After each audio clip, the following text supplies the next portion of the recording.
Hey gang, it's your boy Platt back with another Spirit Series video. Today we're continuing on our journey through the world of brandy. We're going to focus in today on fruit brandy. Fruit brandy is basically distilled and produced from the juice, mash, wine of an edible fruit. So this can be a wide open category with a lot of variety in it. Typically, this category does not include what's called plain brandy or grape-based brandy, and it also does not include what's referred to as pumice brandy. We talked about that a little bit in the last video. That is a brandy produced from skins of already pressed fruit to produce a regular wine. If we produce a regular grape wine, then take those skins that are used up, we'd squeeze them again, try to make a wine or a brandy from that. So that's not included in this, but we'll talk about that in a future video. Apples, pears, cherries, plums, apricots, those tend to be the most popular fruits out there. Again, you can go as crazy as your heart desire. If you want to use kiwis, kumquats, whatever, watermelon, go crazy. Fruit brandy tends to be 80 to 90 proof. Usually served either chilled or over ice. It's not a huge player in the cocktail world.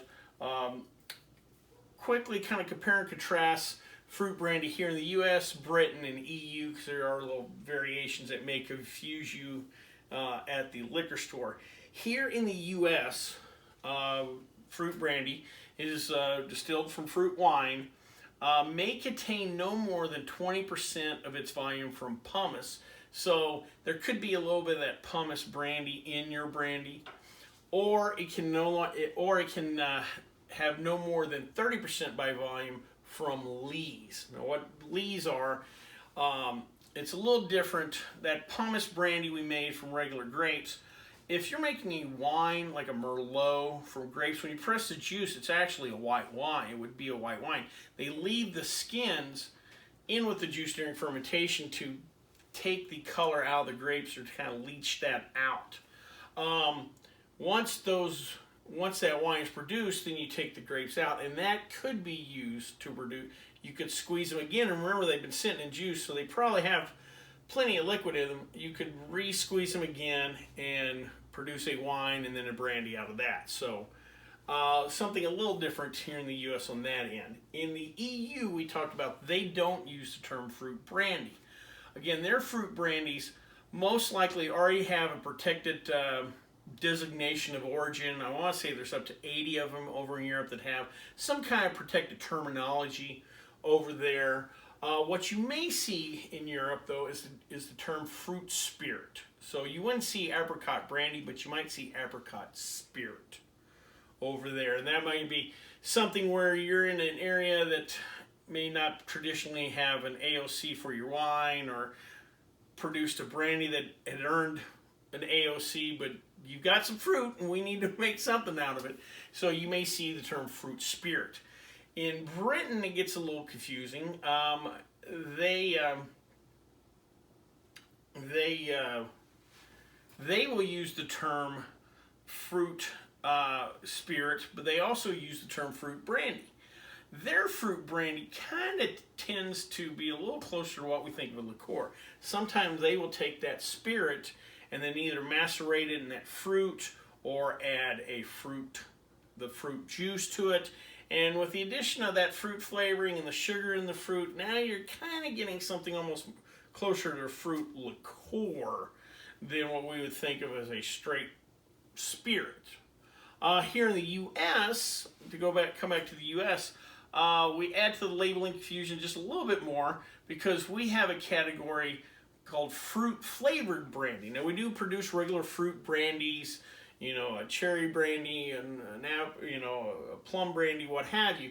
But there's also these fruit flavored brandies, and basically what it is a grape-based brandy that you would then add some caramel coloring to make it look like it's been aged for a while, and then you would add the fruit flavoring. An example of this is the E&J peach brandy. It's a grape-based caramel coloring. We add some peach flavor. Probably the best way to think about it is it's similar to flavored vodkas. Flavored vodkas. We had vodka. We wanted a citron or citrus flavored vodka. We had the vodka. We had some citrus flavoring. Our ABV went from 80 proof, or we went from 80 proof to 70 proof. Fruit flavored brandies are kind of like that. We've got some brandy. We've been sitting in a barrel. Let's add some fruit flavoring to it, and the ABV drops a little bit too, from 80 to 70 proof, and there you have it. A good way to keep fruit brandy separated from the liqueurs and what have you is fruit brandy tends to be higher proof, or it's going to stick around 80, where all those other things, either the flavored brandies or the more liqueur-like brandies, will have a little lower ABV, and there won't be sugar addition to it. Once you start adding sugar to it, now you've really made a liqueur, what have you. So don't let that confuse you. Some of the popular styles of fruit brandies out there. Here in the U.S., we have Applejack. That is basically derived from a hard apple cider. It was originally produced through the use of freeze distillation. So technically, it wouldn't have been considered a brandy, but it's a brandy for our purposes. And now it is distilled. It is produced through distillation. From France, we have Framboise d'Alsace. That is a raspberry brandy from the Alsace region of France. We have Damascene, I hope I'm saying that right. That is a prune brandy, whatever you're going to do. We have Pour Williams, I hope I'm saying that right. That is a pear. That is a pear brandy, popular in Europe, and I believe they produce some. I'm not sure how the labeling gets done, but I believe they produce some here in the U.S. The particular one we're going to try today is the Fidelitas Obstler. It is actually a blended brandy, 8% apple brandy, 20% pear brandy. Comes to us from the Black Forest region of Germany. In Germany, they will use the term, or they'll interchangeably use the term schnapps. They might call this a schnapp. Their schnapps over there are more like a fruit brandy. They're distilled from the fruit. Here in the U.S., if I want to make this same product, I would take neutral spirit, add either macerated in apples and pears, or take like juice, apple juice, and maybe throw some pears in there to get that. Maybe we throw some sugar in there. And again, our schnapps are probably closer to the liqueurs. We'll have a video in the future about schnapps, but let's give this a try.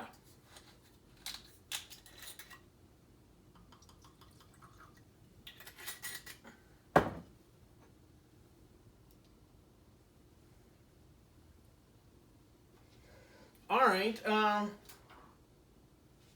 little nice fruitness, little nice fruit on the nose. You can't really distinguish apple from the pear. I've had apple brandy before, and it's very complimentary on the nose. It does not say in the bottle, but almost smells like a single distillation. There's something about something that's only been distilled once. It has kind of a rawness to it. Let's give her a try.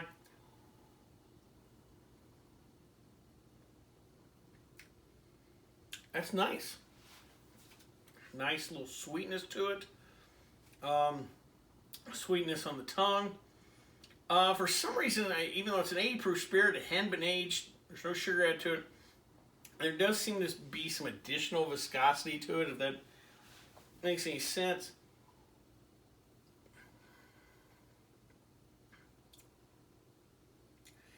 Yeah, very nice, drinkable, not harsh.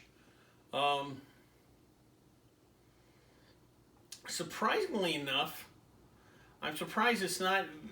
This probably could be used in a mixology kind of way. I definitely.